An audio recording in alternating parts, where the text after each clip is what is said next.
Hi, I'm Amy, and I'm reading with anxiety. I'm new to Bookstagram, Booktube, and Book Talk, so welcome or welcome back to my channel, and thank you for being here. Today we're going to talk about what I read in December. So if you haven't seen my TBR video, I do have the short form posted. It's only about 2 minutes long, so if you want to go recap, you can do that now. I'll wait.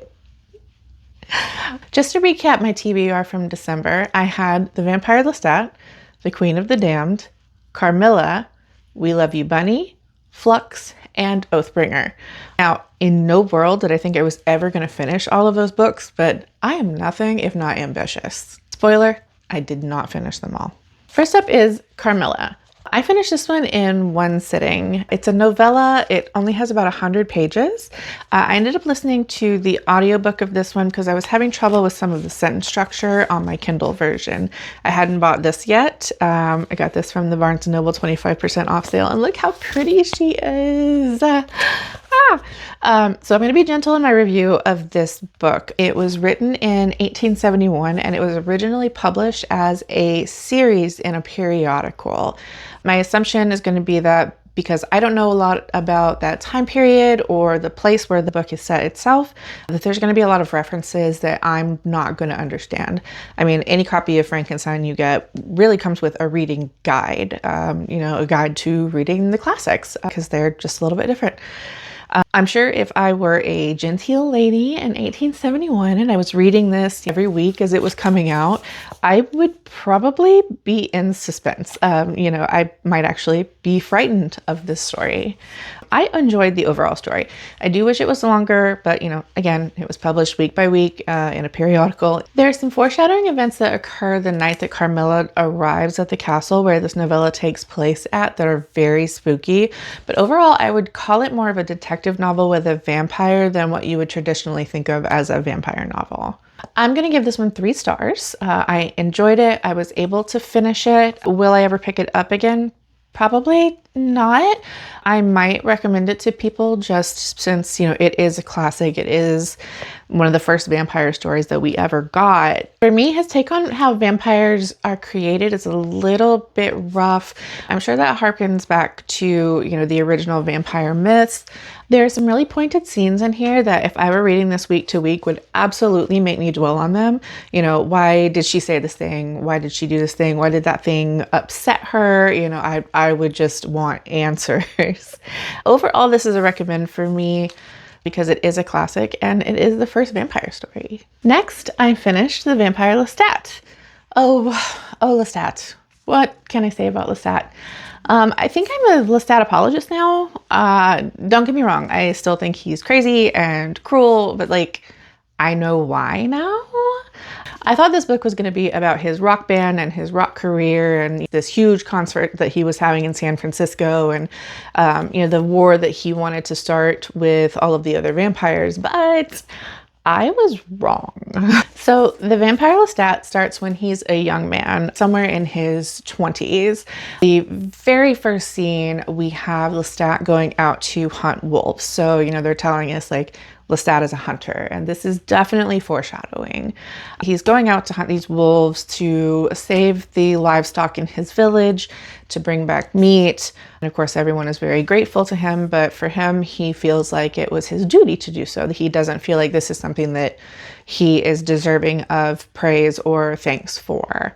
So right out of the gate, we get inside his head. You hear the way he thinks, how methodical he is, but also how hot-headed. I mean, Lestat is very arrogant, right from the jump. So after all of this, him and his friend move to Paris so that he can become an actor. And while he is on the stage, he attracts the attention of a very old vampire. And this guy is crazy pants. I don't think it's a spoiler to say that not long after Lestat gets turned, then the adventures really begin. Along the way, we meet all of these huge characters from interview, get their backstories. It really sets up the remainder of the series. And there's a lot of foreshadowing, not only for Queen of the Damned, but, also for Tale of the Body Thief, the Vampire Armand, Prince Lestat. I will say if all of these books are this good, I might actually make it through all 12 this time. So this was a 4-star read for me. I was obsessed. The world building, the storytelling, the characters, it was so good. It was so good. The language is lush. I think I've said it before. The prose just wraps around you. It draws you in. Every story was complete from start to finish. Every character was fully developed. I absolutely see how the Vampire Chronicles is 12 books. But yeah, if you haven't picked up the Vampire Lestat and you like vampires or you like Anne Rice, please pick this one up. You will enjoy it. After I finished Lestat, I finally had the time and the brain power to go back to Flux by Jinwoo Chong. I don't have a physical copy yet, so I'll pop it up here on the screen. I was completely right, but also completely wrong about this book. Flux is following 3 main character points of view. We start with Brandon, who gets laid off and then promptly, but accidentally, falls down an open elevator shaft. He gets hired at an energy startup that is trying to solve the problem of these rolling blackouts that are happening throughout the city. They can last for hours up to days. On the side, the company is also working on some different technology that requires Brandon to go on these time travel commutes. Then we switch to Beau, who is 8 years old, and his mom has just died in a car accident. We not only see him on the day that the accident happens, but also in some of the following days as he's trying to, not only process the loss of his mother, but also be strong for his father and for his little brother, and what the aftermath of this looks like. Finally, we meet Blue, who is actually an employee at the energy startup that is at the center of all of these stories. Don't worry, that's not a spoiler. Blue is being interviewed by a 2020 style show, like a Dateline kind of thing. They're delving into the history of this company called Flux, and they're trying to figure out what happened in the last few days, like what was the downfall of this company. Think kind of like an Enron situation, with all of the documentaries and the investigations and stuff that came out after that. So it's very similar to that. So it's something we've all seen, dozens of times, unfortunately. Blue himself has some unanswered questions. So this is kind of where that unreliable narrator thing that I love comes into play. So in between all of these scenes with all of these different characters, we get scenes from this 80s television detective show. I think that's why I originally thought that the book was following the main character from that show and his son. But it's more like Brandon is kind of talking to him, like, he's saying like, hey, guy from this show that I idolize, like, here's what's going on in my life. I bet you can't relate, or, I bet you would handle this differently, or something like that. And he repeats his catchphrase a few times. So again, unreliable narrator. This was a 4-star read for me. I love the way these stories intersect. It's just beautifully done. I love the way the author is using this TV show, that Brandon loved, to show instead of tell the way that our characters are feeling. Every scene from the TV show matches up with something going on in real life. So it's not like we have just these pointless interjections from a television show. Like, there is a reason for them, and it turns out to be just absolutely beautiful. Flux isn't for everyone. It only has a 3.5 on Goodreads, and I would typically not read something with a rating that low, especially in this space. Typically, when you get into this kind of speculative fiction, timey-wimey space, a lot of people try a lot of things and not all of them hit. This was a hit.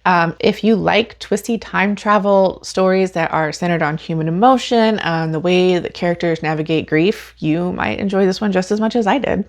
So it's currently the 29th of December, and I've only just now started We Love You, Bunny. I had the audio book, but I wasn't finding it as engaging as Bunny was. So I had to wait for my ebook hold on Libby, and we all know how long that can take. With this story in particular, I'm finding that I'm getting more from the text by reading it rather than listening to it. The author, Mona Awad, has a lot of different words capitalized and italicized, and so seeing the emphasis on certain words is really helping me engage with the story better and understand what the characters are talking about, what the characters are going through, and the way that they are presenting their story to us. I also just started Queen of the Damned. I bought a copy over there. So I will be rolling both of these forward to my January TBR. I also made some progress on Oathbringer, just right over here, but not really enough to talk about. I'm on book 3, so I'm not really getting any new information. Right now we're just focusing more on the conflict between these two warring nations. So that's all for my December 2025 wrap up. As crazy as the holidays are, it's been a really great month. I've enjoyed getting to be home with my partner and my cat and just having time to cook and clean and write and film and edit and all these other things. Going back to the office next week is gonna be so hard. I don't want to do it. I would love to know what all of you spent your holidays doing and what books you read this month. Remember to hit that like button and subscribe here on YouTube. If you want more regular updates on how my reading progress is going, come follow me on TikTok, Instagram, and Threads at Reading with Anxiety. I'm also on Goodreads and Storygraph with the same username, Reading with Anxiety. Bye for now.